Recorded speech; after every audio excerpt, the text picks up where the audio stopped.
Bismillahirrahmanirrahim. Assalamualaikum warahmatullahi wabarakatuh. Innal hamdalillah nahmaduhu wa nasta'inuhu wa nastaghfiruh wa na'udzu billahi min shururi anfusina wa min sayyiati a'malina. May yahdihillahu fala mudilla lahu wa may yudlil fala hadiya lahu. Wa ashhadu an la ilaha illallah wahdahu la syarika lahu wa ashhadu anna Muhammadan abduhu wa rasuluh sallallahu alaihi wa ala alihi wa sahbihi ajma'in. Amma ba'd. Hadirin jamaah yang saya muliakan, alhamdulillah, segala puji hanyalah milik Allah Subhanahu wa taala yang karena limpahan nikmat dan karunia-Nya kita semua saat ini berada di salah satu tempat yang dicintai dan diridhai Allah Subhanahu wa taala, di salah satu masjidnya, untuk sama-sama menghamba kepada Allah, mendekatkan diri kepada Allah, agar semua itu menjadi bekal yang bermanfaat, yang menyelamatkan kita di kehidupan dunia, di alam kubur, dan ketika dibangkitkan kelak. Namun apabila itu semua tidak dirahmati Allah Subhanahu wa taala, tentu itu semua tidak akan bermanfaat. Karena seorang itu selamat hanyalah karena rahmat Allah. Dengan rahmat Allah, kebaikan yang sederhana sedikit akan bermanfaat bagi pelakunya, dan dosa yang begitu banyak dengan rahmat Allah akan diampuni, dihapuskan, sehingga yang bersangkutan akan selamat dari siksa yang datang dari Allah Subhanahu wa taala. Hadirin rahimakumullah. Mari kita lanjutkan, jazakallahu khairan, pembahasan kitab Al-Mulakhas fi Syarhi Kitab At-Tauhid, penjelasan ringkas dari kitab At-Tauhid. Wa an Umar radhiyallahu ta'ala anhu anna Rasulullah sallallahu alaihi wasallam qala la tutruni kama atratin nasara ibn Maryam, innama ana abdullah, innama ana abdun faqulu abdullah wa rasuluh.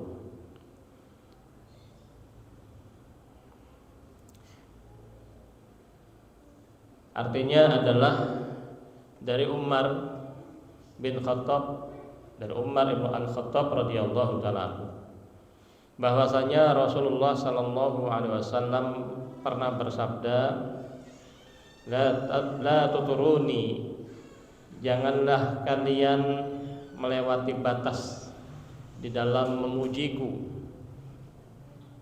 di dalam menyanjungku, dan berdusta di dalam pujian tersebut. Kama atratin nasara ibn Maryam, sebagaimana orang-orang Nasara memuji dan menyanjung Isa bin Maryam. Innama ana abdun, sesungguhnya saya hanyalah abdun, seorang hamba. Faqulu, oleh karena itu katakanlah oleh kalian semua tentang diriku, kata Rasulullah SAW, Abdullah wa rasuluh, aku adalah hamba Allah dan Rasulnya. Rahimakumullah. Umar bin Khattab radhiyallahu ta'ala anhu ini merupakan salah satu di antara sahabat Nabi kita Muhammad SAW yang menjadi seorang muslim, yang menjadi sosok yang menguatkan Islam dan kaum muslimin, di antaranya sebabnya apa? Berkah doa Rasulullah sallallahu alaihi wasallam. Ya Allah, muliakanlah Islam. Muliakan Islam dengan siapa? Ya, salah satunya ada selain Umar, ternyata Allah memilih Umar Ibn Khattab. Oleh karena itu, rahimakumullah, kita singgung pembahasan kemarin bahwasanya berdoa kepada Allah Subhanahu wa taala itu, ya, ad-du'a ilallahi wahdah huwa al-ibadah. Itu adalah ibadah dan amalan yang bermanfaat. Dan dia memiliki apa? Keajaiban-keajaiban. Ya, kemarin kita sebutkan ada, pekan lalu ada berapa? Ada 5 ya. Ya. Ada 5 keajaiban di dalam doa. Kalau berdoa kepada Allah semata, di antaranya ya kita ingatkan ya, barangkali kalau kita ingatkan jadi makin semangat berdoa. Ya. Yang pertama adalah ad-du'a ilallahi wahdah dalilun sharihun ala imanil abdi bi rabbih wa sidqi tawakkulihi alaihi wa ma'rifatihi bima yuhibbuhu wa yardahu. Yang pertama, berdoa kepada Allah semata itu adalah bukti nyata, ya, tanda nyata seorang, ya, keimanan seorang hamba kepada Rabb-nya, jujurnya rasa tawakal kepadanya, dan pengenalan seorang hamba atas apa yang dicintai dan diridhoi Allah. Karena seorang hamba itu tahu berdoa kepada Allah itu ibadah. Berdoa kepada Allah itu amalan yang Rasulullah SAW ada di atasnya. Makanya Nabi ketika ditanya ila ma tad'u, kepada siapa engkau berdoa, maka Nabi dengan tegas menjawab, ad'u ilallahi wahdah. Aku berdoa kepada Allah semata. Itu disebutkan oleh Imam Ahmad rahimahullah dalam kitab Musnadnya. Nah, dari sini kita bisa paham, apalagi dengan tegas Allah menyatakan orang yang berdoa kepada selain Allah, selain termasuk orang yang paling sesat, dia juga akan diingkari oleh sesembahan atau sosok yang ditujukan doa-doa kepadanya. Dianggap paling sesat disebutkan oleh Allah dalam surat Al-Ahqaf, surat yang ke-46 ayat ke-5. Bayangkan Allah katakan wa man adallu mimma yad'u min dunillahi man la yastajibu lahu ila yaumil qiyamah. Siapakah orang yang paling menyimpang? Siapakah orang yang paling sesat selain dari apa? Orang yang berdoa kepada selain Allah, yang itu tidak bisa memperkenankan doanya sampai hari kiamat. Ya. Jadi kalau kita pernah berdoa kepada selain Allah, minta ampun. Allah yang menciptakan kita kok mintanya kepada selain Allah? Allah yang memberikan rezeki kepada kita kok minta rezekinya kepada penghuni kubur? Allah yang menciptakan alam semesta ini kok kita malah bersandarnya kepada selain Allah? Tinggalkan itu semua, minta ampun kepada Allah, tinggalkan semua, ambil jalan yang Nabi ajarkan. Ya, jadi sudah tidak patut dan tidak pantas bagi seorang muslim ketika yang masuk kamar mandi, tempat yang dianggap ada curignya, dia bilang numpang-numpang anak bagong, ya. Diucapkan bismillah Allahumma inni a'udzubika minal khubuthi wal khaba'ith. Ya. Atau ketika singgah di satu tempat, a'udzubika kalimatillahi tammati min syarri ma khalaq. Aku berlindung dengan kalimat-kalimat Allah yang sempurna dari kejahatan, bahaya dari makhluk yang Dia ciptakan. Itu yang pertama ya. Jadi berdoa itu menunjukkan keimanan seorang hamba kepada Rabb-Nya, jujurnya rasa tawakal kepada Allah, dan pengenalan hamba kepada apa yang dicintai dan diridhoinya. Sebab kalau tidak kita seperti ini, maka kita akan jatuh kepada jalannya orang-orang yang menyimpang yang tadi. Coba perhatikan dalam surat Al-Ahqaf ya, surat ke-46 ayat 5. Terang sekali Allah mengatakan, wa man adallu mimma yad'u min dunillah man la yastajibu lahu ila yaumil qiyamah. Itu jelas sekali lafadznya. Terjemahannya juga dari Depak, siapakah orang yang paling sesat?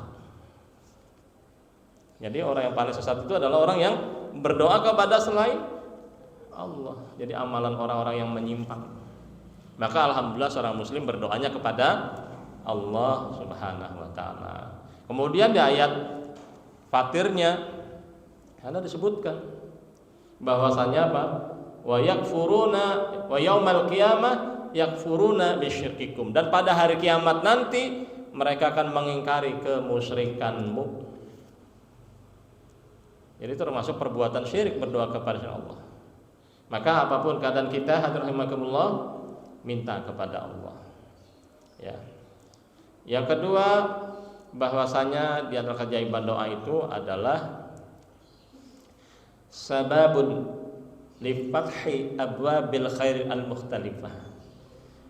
Doa itu adalah sebab pembuka pintu-pintu kebaikan yang berlimpah. Maka masuk masjid jangan lupa Allahumma ftahli abwaab rahmatik. Ya Allah, bukakanlah pintu-pintu rahmat untukku. Supaya apa? Supaya Allah bukakan hati kita atas kebenaran, lalu menerima dengan lapang hati, terhindar dari ketergelinciran, kesalahan yang mungkin terjadi di dalam masjid. Kan tidak menutup kemungkinan waktu sholat iyyaka na'budu wa iyyaka nasta'in, waktu berdoa dia minta tolong kepada wali-wali, kepada yang lain-lain. Padahal Nabi mengajarkan ya hayyu ya qayyum birahmatika astaghfir. Ya Allah yang maha hidup, yang akan terus hidup, semua makhluk mati Allah tidak akan pernah mati. Ya, yang maha hidup yang mengurus makhluknya tanpa pernah merasa kelelahan, apalagi sampai istirahat. Allah dalam kesibukan, birahmatika, dengan rahmatmu, astaghfir, aku mohon pertolongan. Apapun minta tolong kepada Allah. Sampai-sampai Nabi mengajarkan doa yang sangat pendek ketika kita mengalami kesulitan, kesusahan. Allahu Rabbi la usyriku bihi syai'ah. Allah adalah Rabbku, aku tidak mempersekutukan Allah dengan sesuatu. Kemudian di antara faedah atau keajaiban doa yang ketiga adalah ya, ad-du'a ilallahi ad'u ilallahi wahdahu sababun lidaf'il bala qabla nuzulihi wa raf'ihi ba'da wuqu'ihi. Doa kepada Allah semata itu menolak bahaya, menolak bencana sebelum terjadi dan mengangkatnya setelah terjadi. Ya. Sebelum terjadi kita minta kepada Allah, Allahumma inni a'udzubika min zawali ni'matik, ya Allah, aku berlindung kepadamu dari apa? Hilangnya nikmatmu. Wa tahawuli afiatik, berubahnya afiahmu, dari aman jadi kacau, dari sehat jadi sakit, dari lapang jadi sempit. Wa fujaati nikmatik, dan aku berlindung kepadamu ya Allah dari hukumanmu yang tiba-tiba. Karena bisa jadi Allah hukum kita gara-gara bukan kita, mungkin istri kita, mungkin anak kita, tetangga kita, atau siapa saja yang sedang apa? Melanggar syariat Allah. Allah turunkan azab, kita kena semua. Kalau misalnya orang di sekitar kita bermaksiat, Allah nggak turun azab, bisa jadi ya, keberadaan orang-orang yang soleh tadi menghalangi turunnya bencana supaya orang yang bermaksiat itu bertaubat kepada Allah. Ya. Tapi kalau Allah turunin, mau yang soleh ya mau yang toleh semuanya akan dibinasakan, nanti dibangkitkan sesuai dengan keadaannya. Maka sebelum terjadi banyak berdoa. Karena kalau kita lihat sekitar kita, ya, lebih luas lagi bangsa dan negeri kita, sepertinya banyak peluang-peluang akan Allah turunkan azab. Ya, apalagi dakwah tauhid sudah bergaung dari Sabang sampai Merauke. Biasanya kalau sudah dakwah itu makin jelas, hak Allah Subhanahu wa taala makin diterangkan di sana sini, lalu masyarakat tidak respon, maka biasanya akan Allah turunkan azab yang tidak bisa ditolak.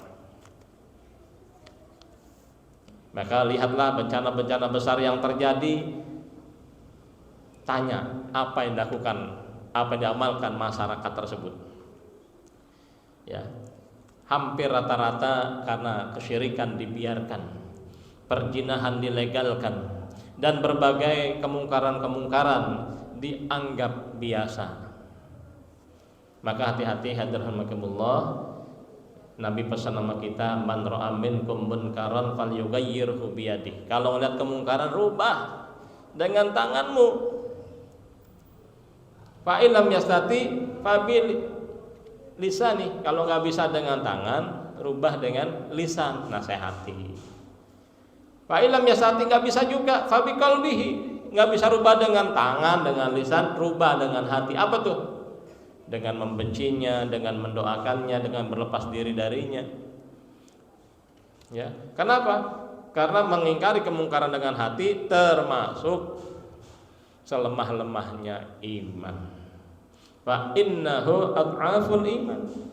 Orang yang mengingkari kemungkaran dengan hatinya, maka dia masih punya iman walaupun paling lemah. Nah, yang kagak ngingkarin, bahkan menikmati kemungkaran, dinikmati. Apa konsekuensi begitu? Berarti ada masalah dalam dirinya. Nah, ketika ada bencana apa saja, mau sakit mau apa, Nabi ajarkan supaya kita segera dibebaskan dari itu semua. Misalnya, ya, dalam hadis riwayat Anas bin Malik, Nabi mengatakan, apabila engkau merasakan sakit, letakkan tanganmu di mana tempat yang sakit. Kemudian ucapkan, a'udzu bi izzatillah wa qudratihi min syarri ma ajidu min waj'i hadza.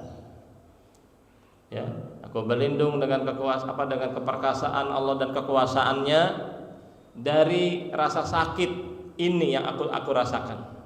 Kemudian angkat tanganmu, letakkan lagi, ucapkan kembali. Atau di dalam riwayat Muslim disebutkan bismillah 3 kali.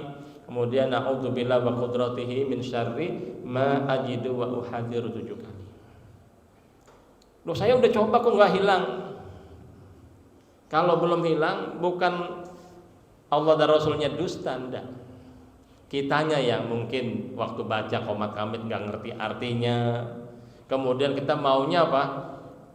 Masalah cepat selesai. Sementara kita suka bikin masalah, mungkin melanggar syariat, sholat juga sepertinya nggak khusyuk, ya, bahkan terkadang banyak aturan-aturan Allah yang kita tabrak, kita langgar. Itu yang ketiga tadi, ya. Kemudian yang keempat di antara keajaiban doa adalah du'a'u ilallahi wahdahu mafza'ul mazlumin wa malja'u al-mustad'afin. Berdoa kepada Allah semata itu adalah, ya, tempat mengadunya orang-orang terzalimi dan bentengnya orang-orang yang tertindas, yang lemah. Adukan kepada Allah perkara-perkara yang kita mendapatkan ketidaknyamanan, kita adukan kepada Allah. Kalau kita lihat salafus soleh begitu, ya Allah, orang ini telah mengganggu kami dalam mengingatmu, maka selamatkan kami dari gangguannya. Ya, terserah Allah ntar mau apa itu orang. Apa mau dapat hidayah atau Allah singkirkan dengan caranya. Nah, itu kita lihat Banyak contohnya mulai dari zaman kita lihat dari zaman Rasulullah dan para sahabatnya, tabi'in dan seterusnya. Jadi mengadulah kepada Allah. Apalagi kita diperintah oleh Nabi, unsur akhaka zaliman au mazluman. Tolonglah saudaramu yang sedang berbuat zalim atau yang dizolimi. Kalau yang dizolimi, para sahabat tahu nolongnya, tapi kalau yang berbuat zalim gimana? Cegahlah agar tidak berbuat zalim. Maka seringlah kita minta kepada Allah, ya paling tidak kita minta kepada Allah, Allahumma la taj'alna ya min qaumiz zalimin, jangan kau jadikan kami termasuk rombongan orang-orang yang zalim. Kemudian yang kelima, bahwasanya di antara keajaiban doa itu ad-du'a'u ilallahi wahdah sababun lihusuli al-mawaddah bainal muslimin. Berdoa kepada Allah semata itu adalah sebab terjadinya kasih sayang di antara kaum muslimin. Ya di antaranya kita sebarkan salam, di antaranya kita doakan saudara kita yang tidak ada di hadapan kita. Ketika kita mengatakan misalnya apa? Allahumma ansur ikhwanana al-muslimina al-mustad'afin fi Filistin wa fi kulli makan.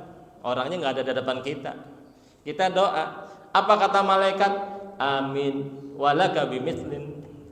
Ya, amin. Dan semoga engkau mendapatkan apa yang semisalnya. Maksudnya kita mendoakan agar saudara kita di Palestina mendapatkan pertolongan, mendapatkan bantuan Allah. Maka malaikat juga mendoakan agar kita ya mendapatkan bantuan dan pertolongan dalam urusan kita.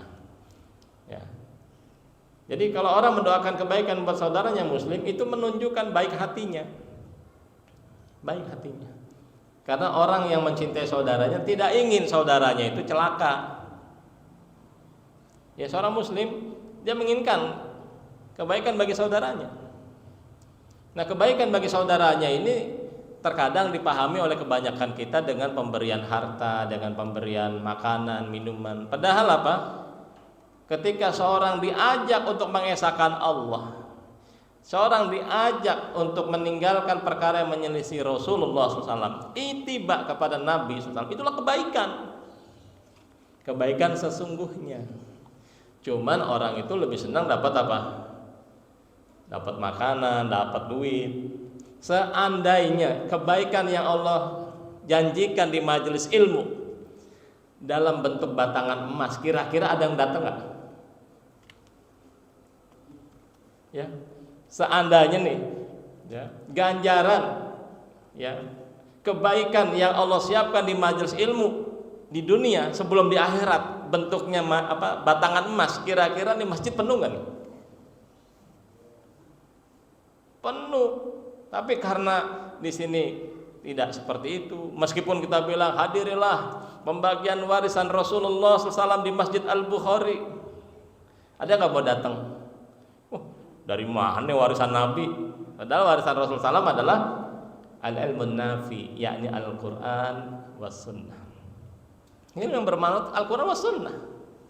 Yang hari ini kaum muslimin sudah mulai banyak ikut-ikutan.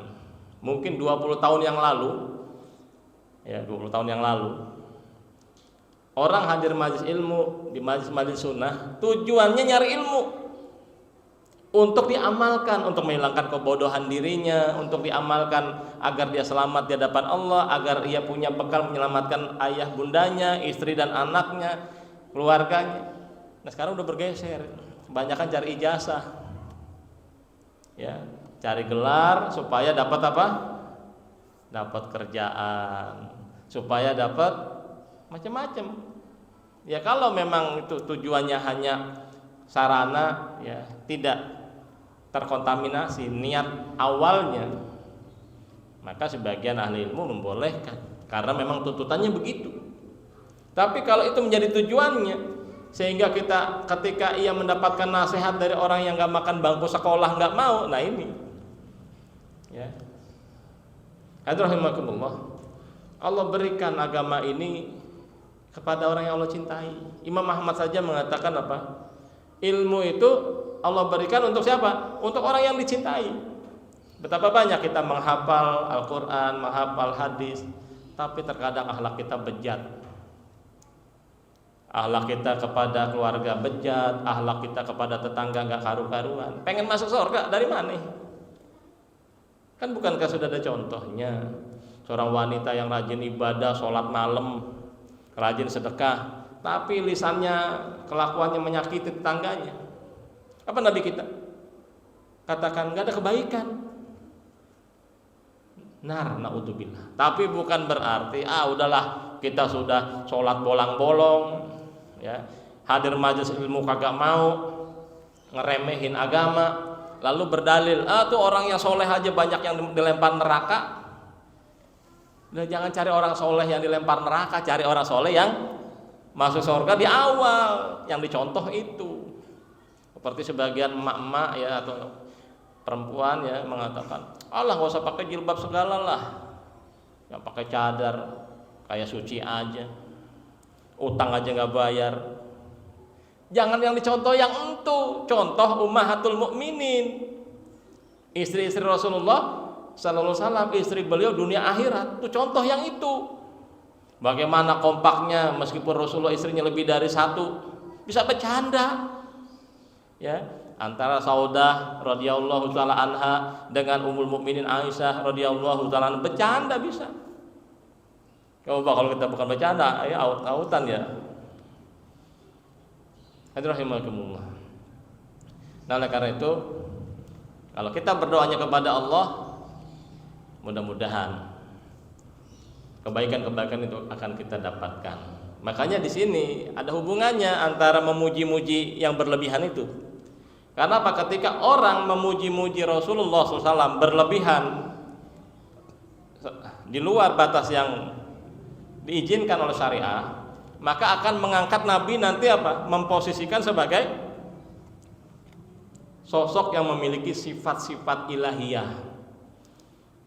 Padahal Nabi ketika ada mengatakan telah datang seorang Nabi yang mengetahui apa yang terjadi besok, Nabi tegur, jangan kau ucapkan lagi atau yang semisal itu. Nah ini maka Nabi berpesan kepada kita, kepada umatnya, la tutruni kama atratin nasara wa ibn Maryam, innama ana abdun faqulu abdullah wa rasuluh. Jadi maksud la tutruni yakni al-itra mujawazatul haddi fil madhi wal kadzib fihi. Maksudnya adalah melampaui batas dalam memuji dan melakukan kebohongan, perbuatan dusta di dalamnya.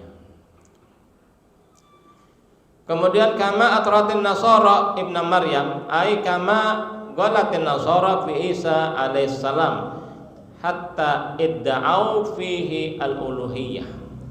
Sebagaimana yang dilakukan kaum Nasara terhadap Isa bin Maryam.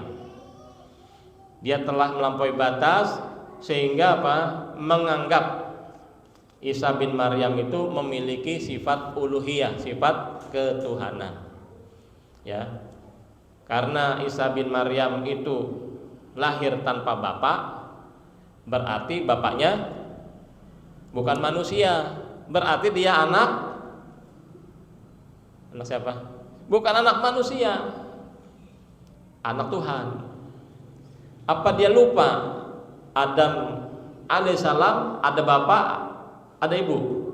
Enggak ada bapak, enggak ada ibu. Kenapa bisa terima?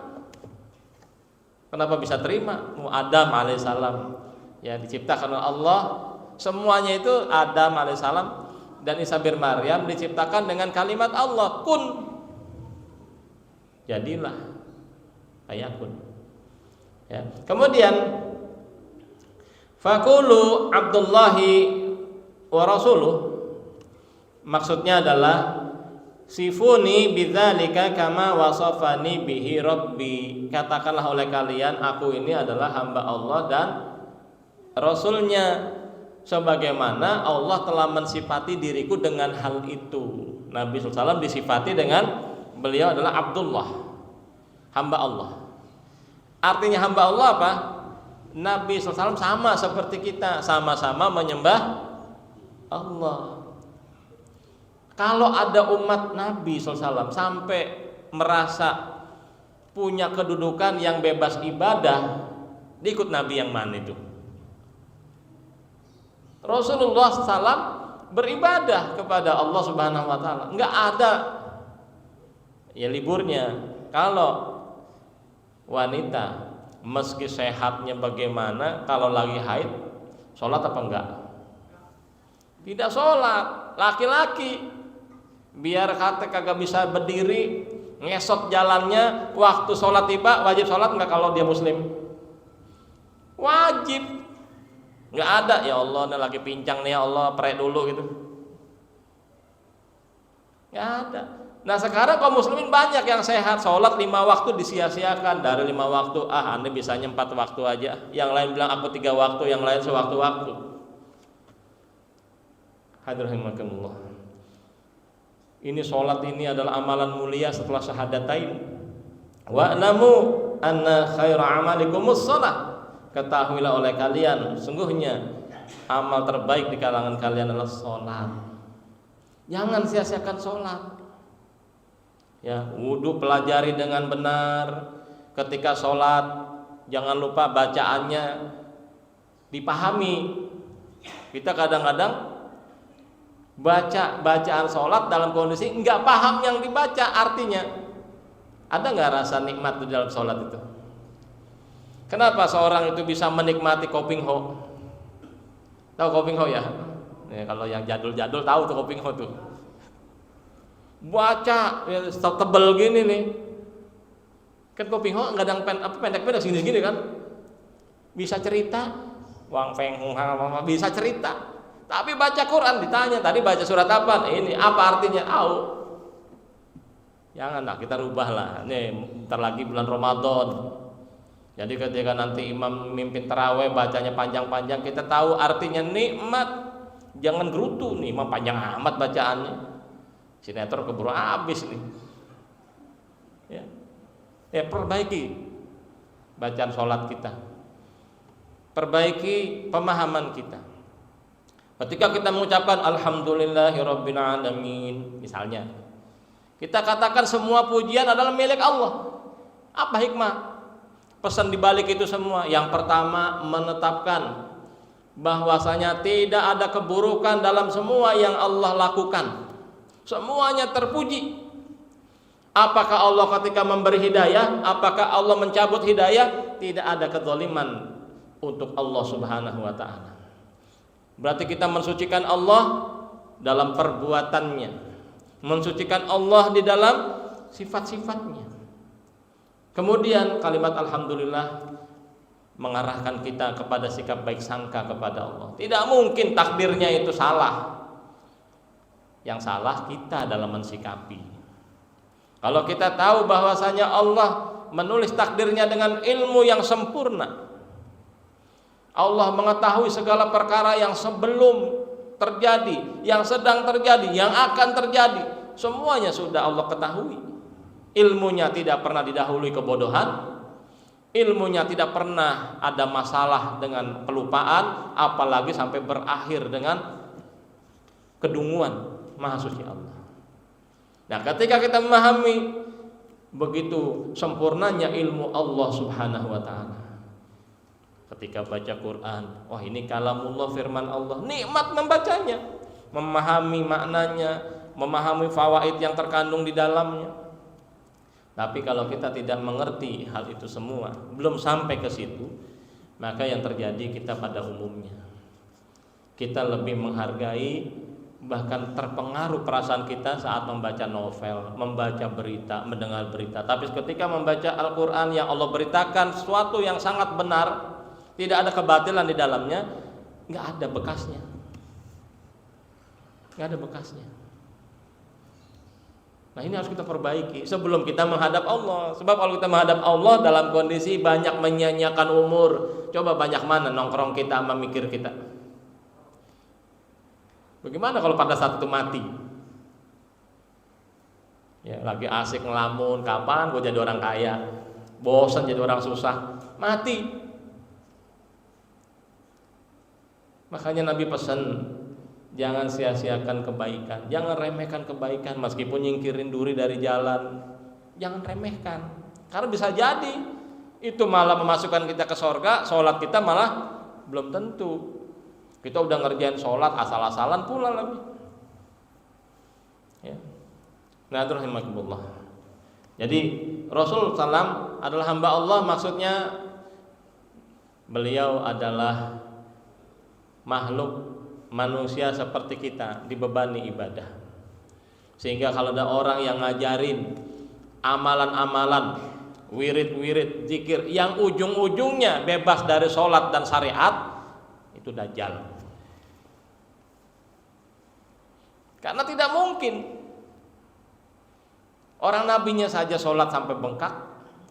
Pernah diriwayatkan Nabi sholat kakinya bengkak. Kenapa? Karena lama berdiri. Kalau kita bengkak kenapa? Samurat. Bisa samurat. Ini rahimahullah.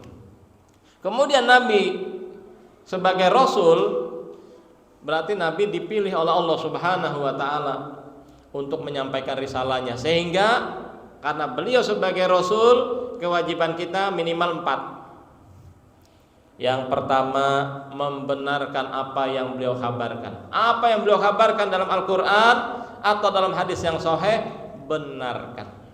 Meski seluruh manusia menolak, wah masa nggak masuk akal, itu akal ente. Kalau akal mukminin nerima. Kenapa? Yang ngomong Nabi.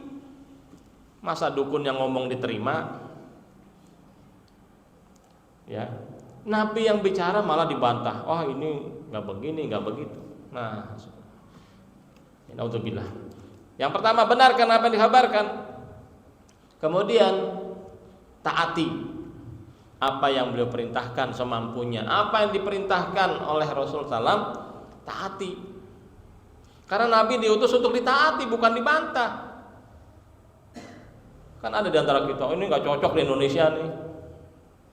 Ayat Allah dan sunnah Nabi itu cocok di semua tempat. Yang nggak cocok ketika kita ada masalah di dalam iman kita. Ya. Kemudian yang ketiga, jauhi apa yang dilarangnya. Apa yang dilarang oleh Nabi kita, jauhi. Dan larangan terbesar adalah berbuat syirik dan mengada-ngada dalam urusan agama. Tinggalkan itu semua. Kemudian yang keempat, kita tidak beribadah kepada Allah Subhanahu wa ta'ala melainkan dengan apa yang disyariatkan. Kita beribadah kepada Allah dengan apa yang disyariatkan, bukan dengan maunya kita, tapi sesuai ketentuan syariat. Makanya kalau kita diberi taufik oleh Allah Subhanahu wa ta'ala, ya, menghamba kepada Allah dengan niat yang benar, dengan cara yang sesuai sunnah, maka itu karunia besar. Karena umumnya kita beribadah kepada Allah dengan penampilan kita, tapi Allah durhakai dengan niat kita.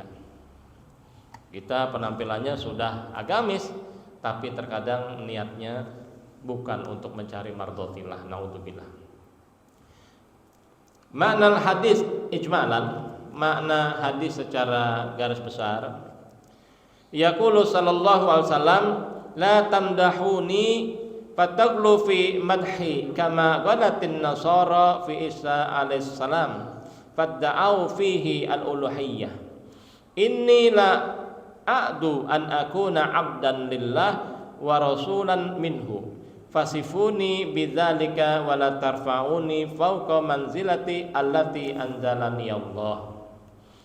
Maknanya adalah hadis ini, jangan engkau atau jangan kalian puji diriku, ya, sehingga berlebihan di dalam memuji sebagaimana yang dilakukan oleh kaum Nasara terhadap Isa bin Maryam, sehingga mereka mendakwahkan, menetapkan bahwasanya di dalam pribadi Isa bin Maryam terdapat sifat uluhiyah.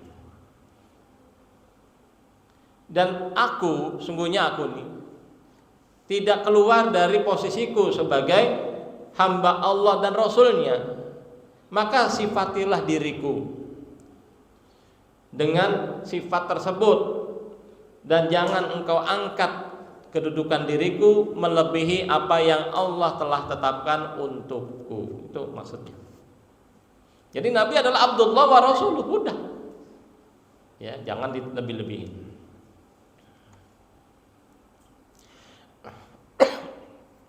Munasabatul hadis lil bab, kesesuaian hadis yang dibahas ini dengan pembahasan tauhid.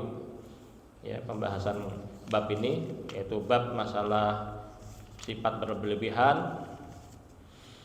Anna Rasul sallallahu alaihi wasallam naha 'anil ghulu fi haqqihi bi i'ta'ihi syai'an min khasa'isir rububiyyah mimma yadullu ala tahrimil ghulu wa annahu yufdi ila syirki kama afdha bin nasara fi haqqi Isa.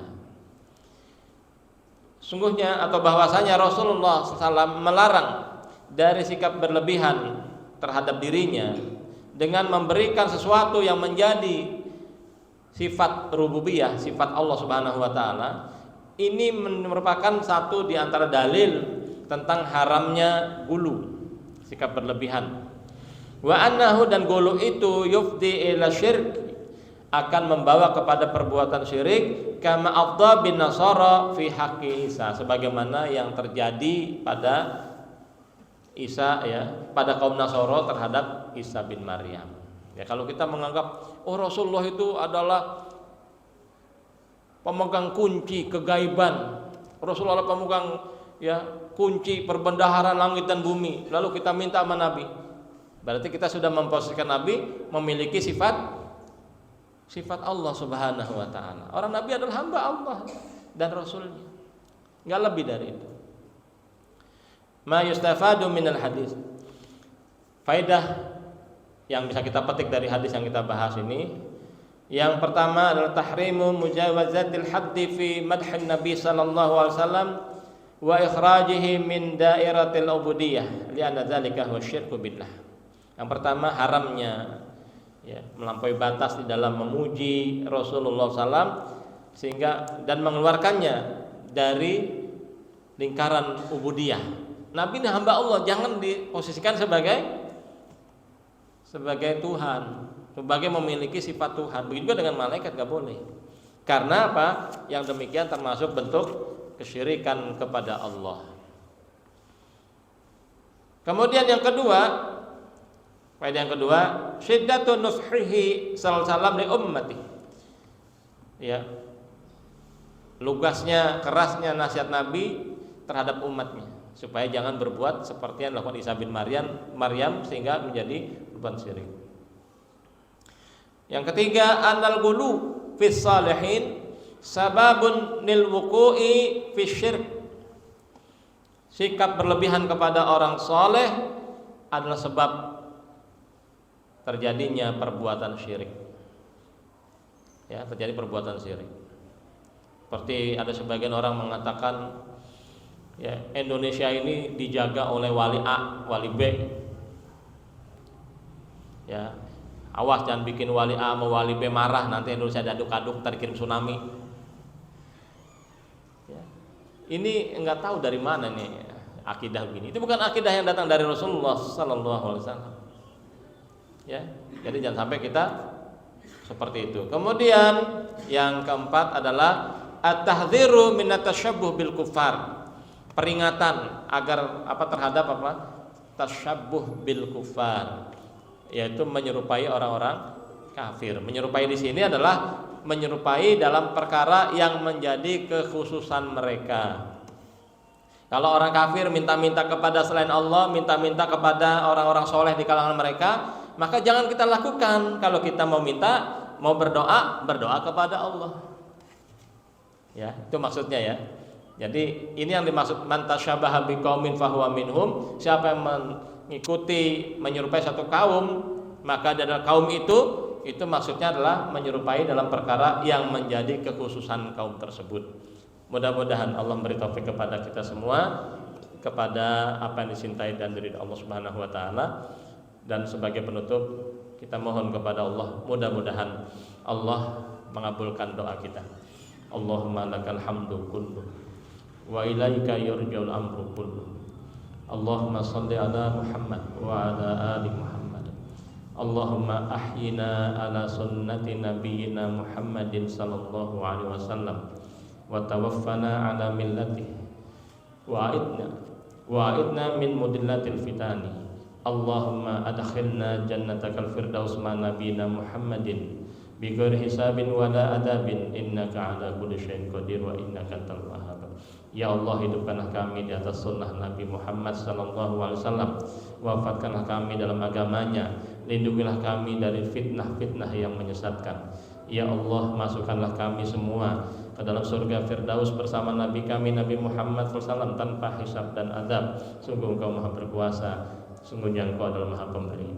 Allahumma ighfir lana warhamna wa atina fid dunya hasanah wa fil akhirati hasanah wa qina adzabannar. Ya Allah, ampunilah dosa dan kesalahan kami, rahmatilah kami, berikanlah kepada kami kebaikan di dunia dan kebaikan di akhirat, dan lindungilah kami semua dari api neraka. Amin ya mujibas sa'irin. Akhiru da'wana alhamdulillahirabbil alamin. Mohon maaf jika ada kata dan sikap yang tidak berkenan. Ini yang dapat disampaikan. Kita akhiri subhanakallahumma bihamdik asyhadu an la ilaha illa anta astaghfiruka wa atubu ilaik. Assalamualaikum warahmatullahi wabarakatuh.